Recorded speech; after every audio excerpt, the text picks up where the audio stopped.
Hello, today's class will focus on the descending fibers. We're still talking about the motor system. Let's begin. So the objectives of this classes are so I'm combining our Thursday class with our Friday class, and I want us to appreciate the corticospinal tracts as well as brainstem pathways. Um, We'll also try to appreciate the role of the brainstem in controlling motor function. So this is a review from class where we introduced the self-generated movements. Um, so these start from the front of the brain, known as the forebrain, and they are the the voluntary movements that are usually associated with an emotional aspect. So the volitional movements is deliberate, intentional, and they're conscious, and they include things such as dancing, facial expressions, speech, and so on and so forth. They do go through what is known as descending fibers. Um, that are also known as pyramidal fibers, all through to the spinal cord and to the various points of movement production. So we see that these descending tracts have a main function of delivering action potentials that initiate movement.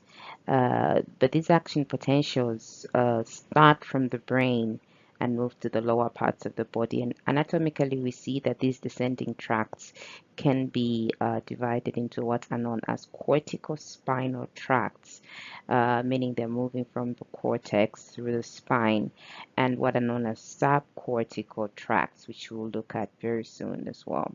Now, generally, we see that the neurons from the upper center, which is known as the upper motor neurons, um, are the ones that have action potentials initiated, and then they synapse on what are known as the lower motor neurons.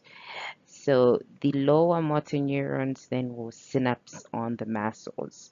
So as I said, we have the brain. From the brain, we have what are known as upper motor neurons.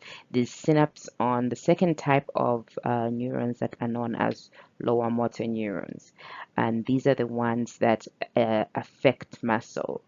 Um, as the upper neurons are descending, we also see that they give off other types of fibers known as cranial nerves that can also synapse on other muscles. These are known as cortical nuclear fibers. So where do the upper neurons come from? So if we look at the brain, we have uh, two parts that are very important to note. Demarcating or just by the central sulcus, we have a part that is posterior to the sulcus and anterior to the sulcus. And posterior to it, we have areas that are in charge of sensation, whilst anterior to it, we have the component in blue that is known as the primary motor cortex, or M1, and just anterior to that is this green part, which is more superior to this yellowish part or orangish part. Is it yellow? So the green part, which is again anterior to M1, is known as the supplementary motor area or supplementary motor cortex. And below it is the premotor cortex, also known as the PMA.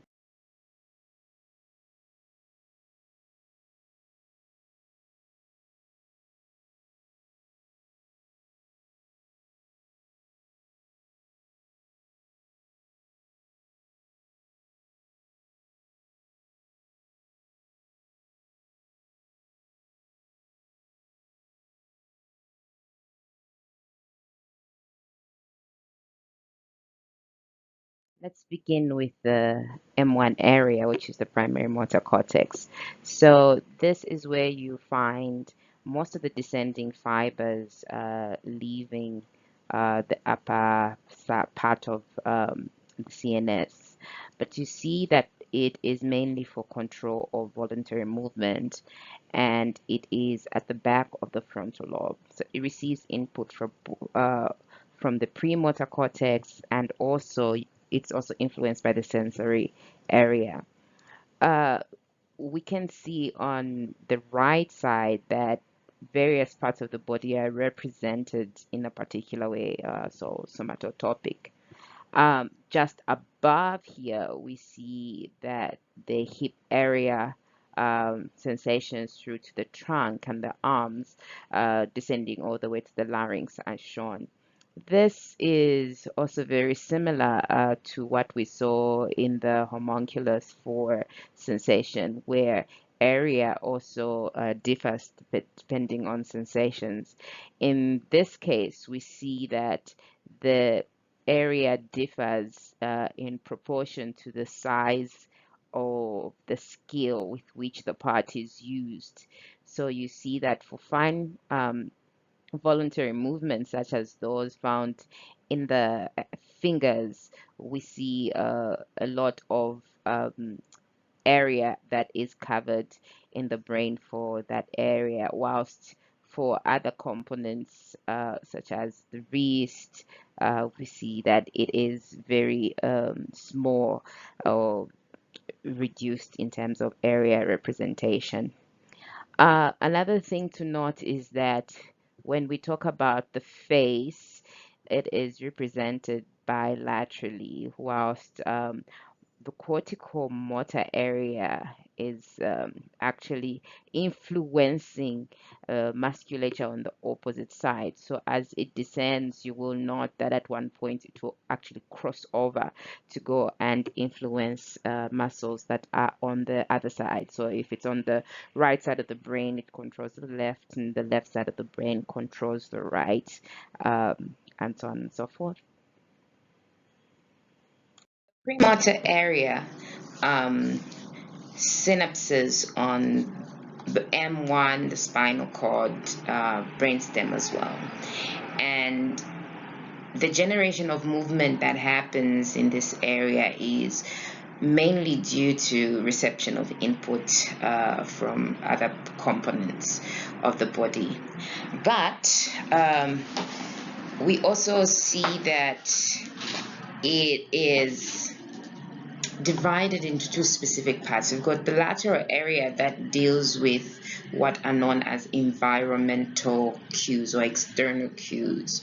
For instance, if we saw a tennis player, we see that when he is judging the ball coming up to him, and then he lines up to move so that he could hit the ball, we see that as a motor movement that is influenced by an external cue, and this is usually due to the activities taking place in the lateral area of the premotor area.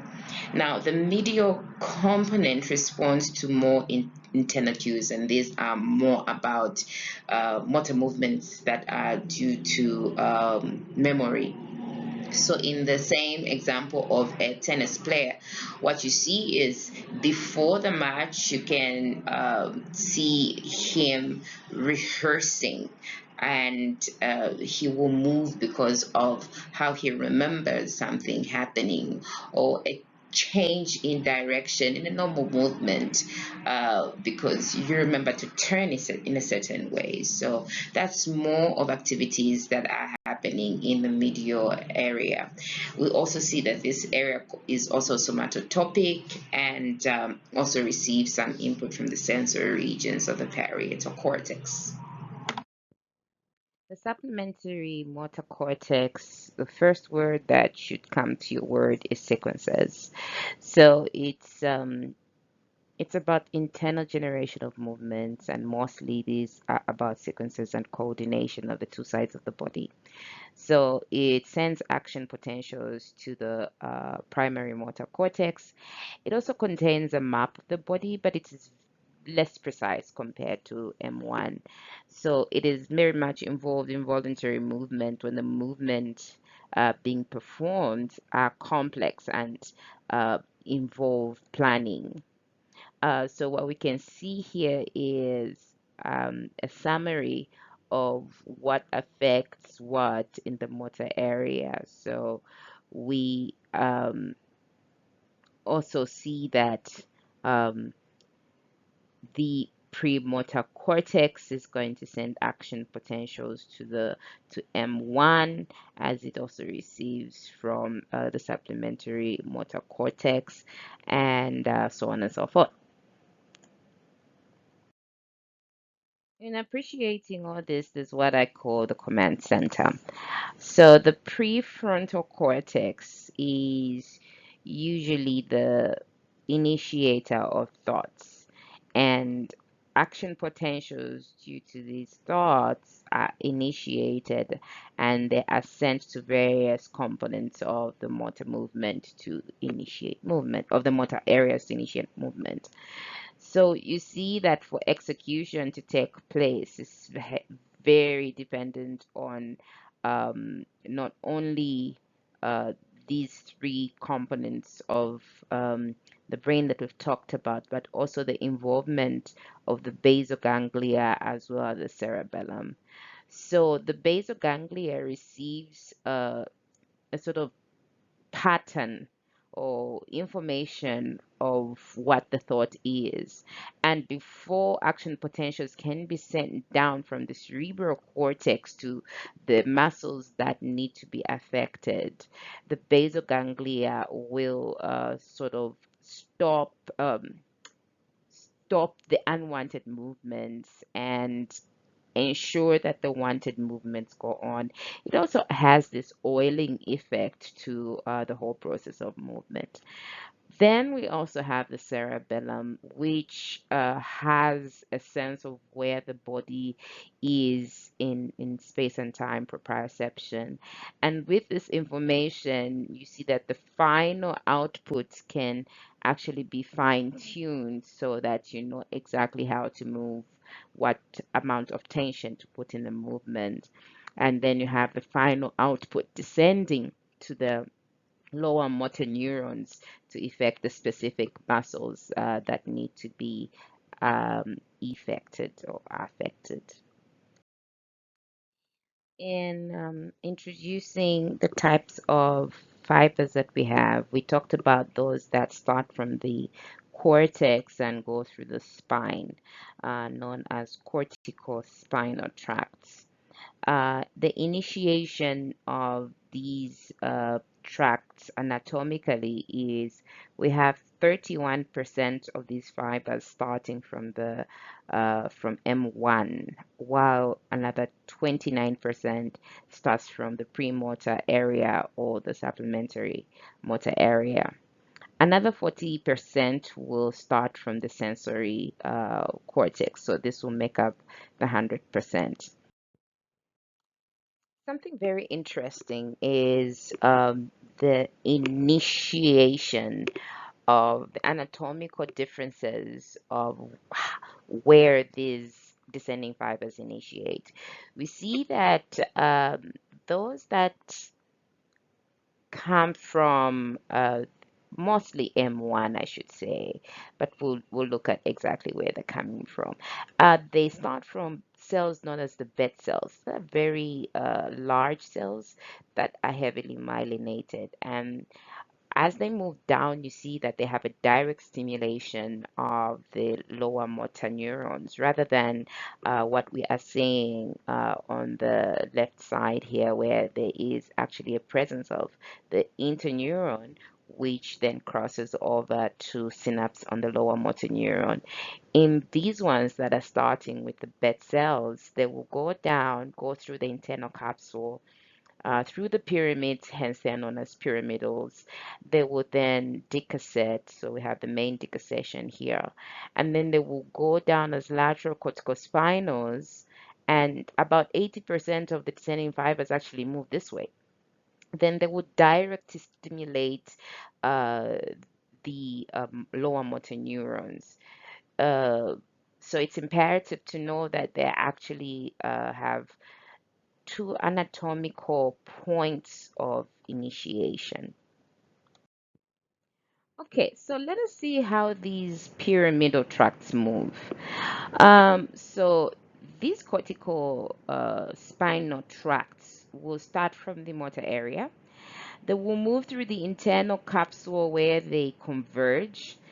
And then we see here this enlarged area where they um, sort of scatter. Now, why do they scatter? They scatter because they synapse on what are known as pontine nuclei. Now, when they do terminate on these nuclei, they're known as corticopontine fibers. But those are not the only ones that we have. We also have some of these fibers actually going all the way to the cerebellum. Remember, we said the basal ganglia and the cerebellum both have to be updated of what the plan is. So this is the route that they use. So in the cerebellum, those that are terminating there, we call them corticocerebellar because they're starting from the cortex and they're going to the cerebellum. So once they move through this nuclei, they are sort of scattered, the pontine nuclei. But as they move down to the medulla, we see that they fuse and they make two particular bundles that go through areas of the medulla known as pyramids. So because they go through these medullary pyramids, they are known as pyramidal tracts. Now let's see how they separate from the lateral corticospinals, how they separate into the lateral corticospinals and the ventral corticospinals. But at this point, remember, we have reached a stage where they have um, formed the pyramidal tracts. So again, let's just go through this for summary's sake. From the motor area, they go through the internal capsule where they're fused. Some of them synapse on pontine nuclei, giving a sort of dispersion kind of um, anatomic arrangement. They fuse in the medulla, passing through the pyramids, and hence they're known as pyramidal tracts. All right, so as we alluded to earlier, we said we have a 20-80% kind of demarcation. Let's start with the smaller one.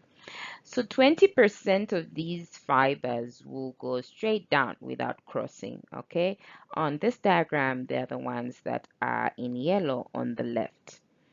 So after the pyramids, you note that they don't cross, they go through the anterior column.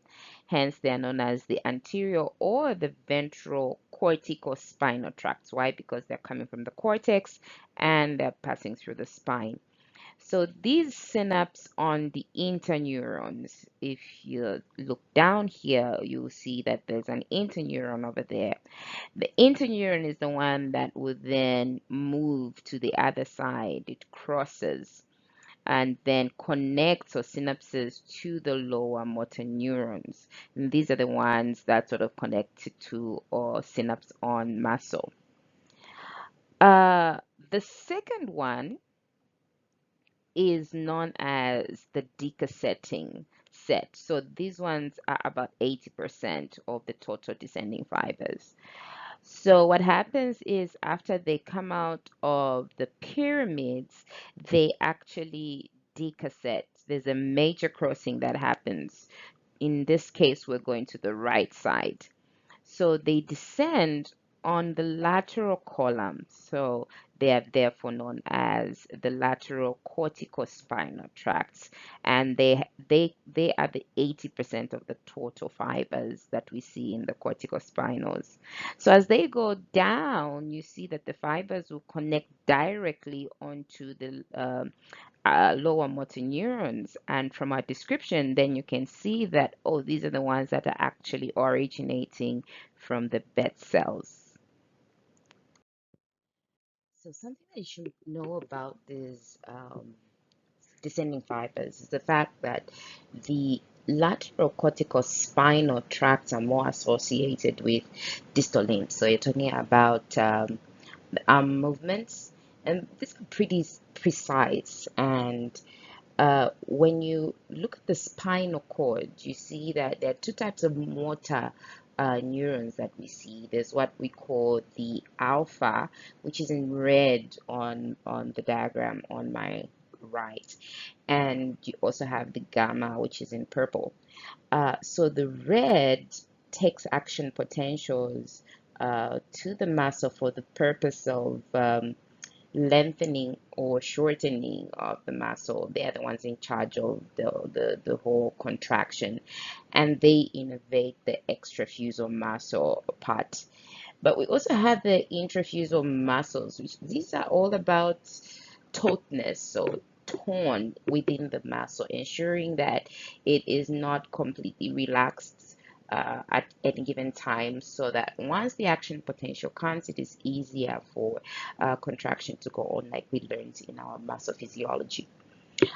So it sends action potentials to both the alpha and the gamma motor neurons that then cause both tautness and shortening of the muscle to cause or contraction indeed. And then what we have in the ventral or the anterior fibers is an association with more gross motor movements. So they stimulate the axial musculature, and again we see an involvement of both the alpha and gamma motor neurons even in this situation. Now, I know that this was given as an assignment, but I'm just going to run through it very quickly. Uh, we see that there are different types of diseases that we notice in patients with motor neuron damage, depending on which motor neuron has been damaged, whether it's the lower motor neuron or the upper motor neuron. So in your discussion, you will talk about the different types of paralysis and what happens to the muscle itself when it's the lower motor neuron or it's the upper motor neuron.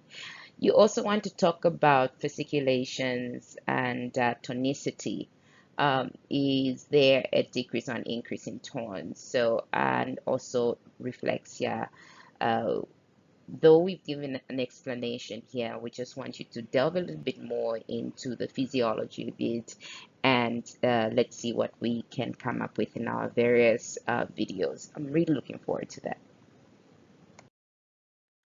Okay, so now we want to look at the cortical nuclear tract. So these are the tracts that start from the cortex and end up synapsing in some form of nuclei somewhere.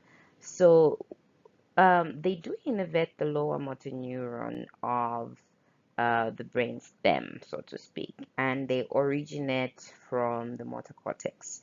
So those that synapse in the medulla are known as cortical bulbula, and those that synapse in the pons, we've already talked about this, are the cortical pontines, whilst the midbrain has the cortical mesocephalic tracts.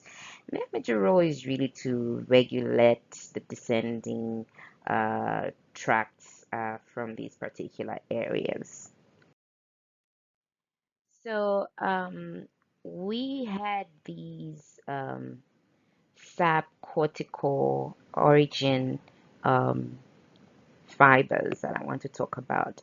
But let's see where they're starting from. So we have the motor neurons that are starting from the upper cortex, and then you have them synapsing on the subcortex. And from the subcortical, we have now originating fibers that descend.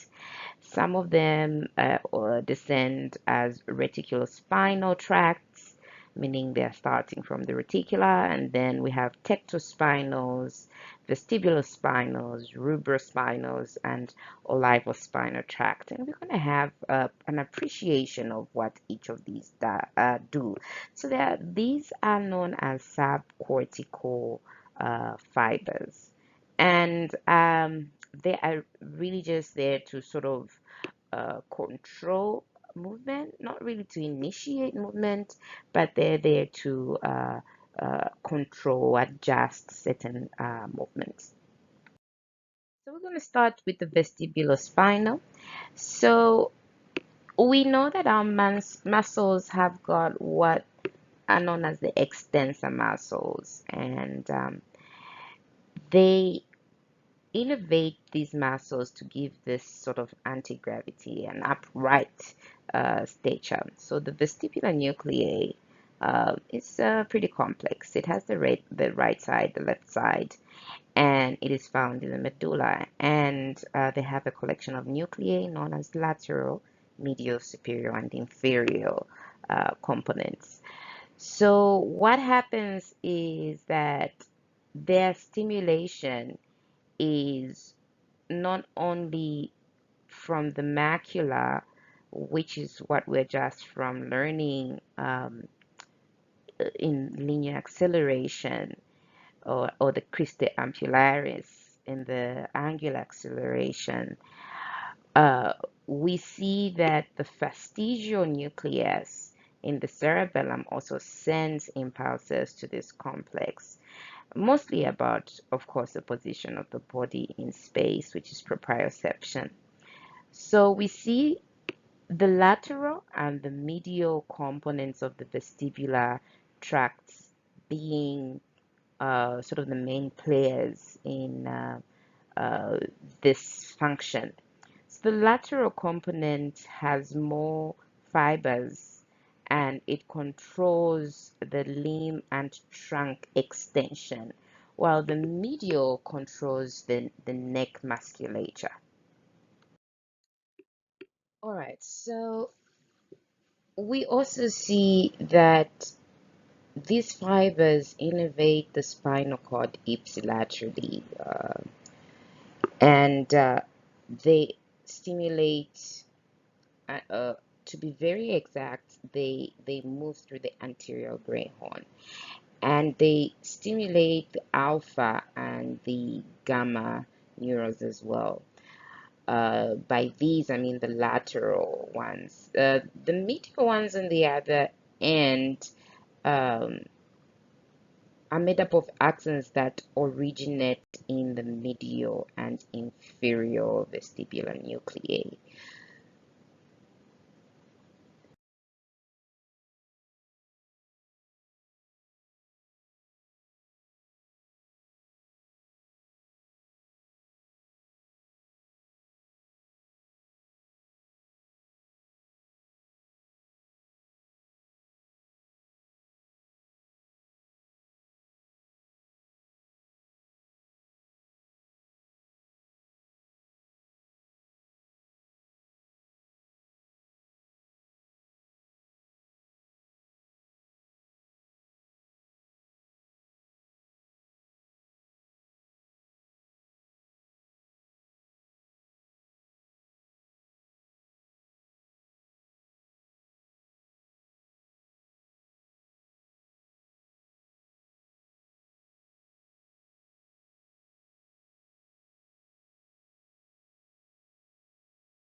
So what you see is they descend bilaterally into the spinal cord, meaning both sides, okay, as part of what is known as the medial longitudinal fasciculus. And they project only as far as the cervical and upper thoracic. Remember, I said that these are about neck musculature control. So they innervate the head and neck muscle, and the limb and trunk uh, are for those that originate on the lateral component of the vestibular complex. So before I go on to the next component, I just want to emphasize that the lateral vestibular tracts innervate axial and the appendicular extensors, and these are to just ensure that in their contracted state, they make sure that your body is upright. So they descend ipsilaterally through the anterior portion of the brainstem, through the spinal cord, and they also innervate alpha and gamma motor neurons. So what we have observed is that their termination in the medial portions of the lamina is in laminae 7 and laminae 8, and as I said, they excite the motor neurons that innervate the paravertebral extensors and the proximal limb extensors. So these muscles again will function to counteract the force of gravity, and their innervation thus will control posture and balance. Maybe one takeaway thing is that some vestibulospinal axons will synapse directly on the alpha motor neurons, but most exert their influence through interneurons.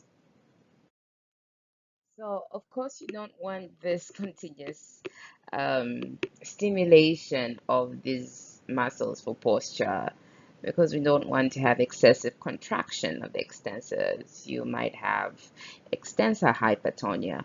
So, what happens is this dissension that is causing this uprightness and posture has to be controlled or inhibited. So we see some fibers from the red nucleus actually having an inhibitory effect on these fibers coming from the vestibular.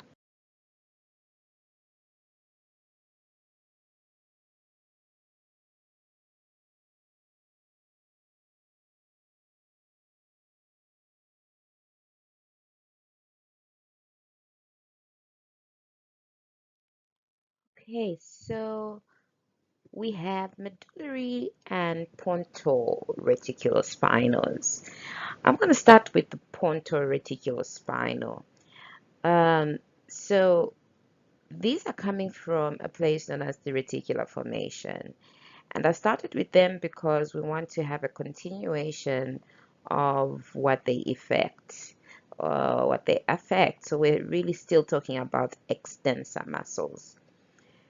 So you can view it as sort of working parallel or in concomitance with the lateral vestibulospinal tract. Now, in the pons, we see nuclei that send down these tracts and they move through the anterior column and give off fibers in the anterior gray horn.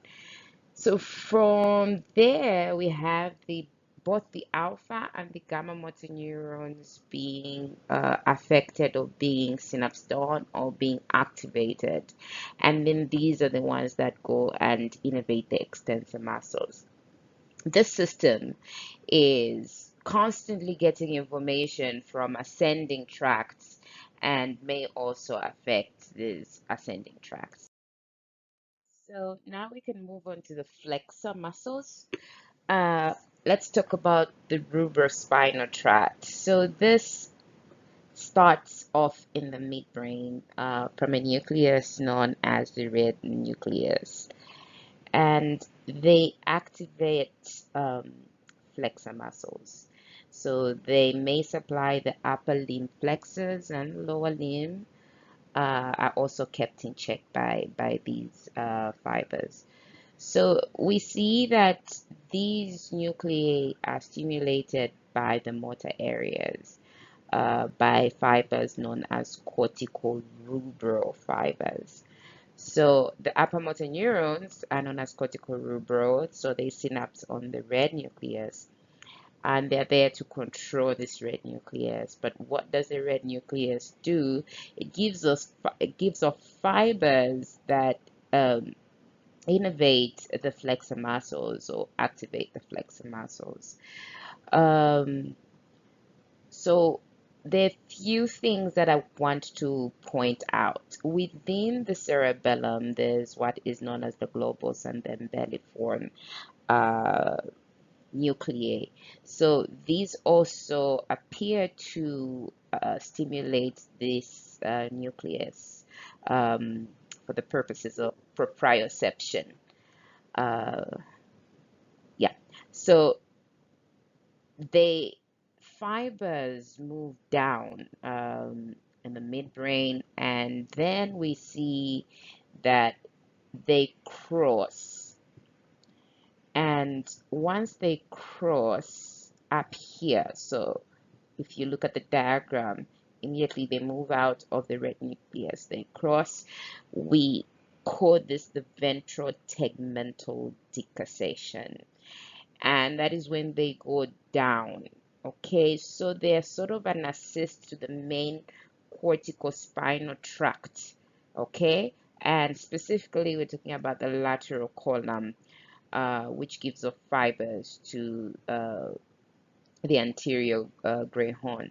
So when you look at this, you can see that they're moving through the lateral column, and they will innervate both the gamma and the motor neurons to go to the flexor muscles in the upper limb. So let's go back to the reticulospinal tract. And this time we're talking about the medullary reticulospinal tracts. So these control the flexors, and they originate in the medulla, uh, and they are part of this reticular formation that we've been talking about. So the nuclei are also kept in check by the corticoreticular fibers. So the ascending tracts may also stimulate them, but they descend through the lateral white column, giving off collaterals to the anterior gray horn, where they synapse on both the gamma and the alpha. This then stimulates flexor muscles.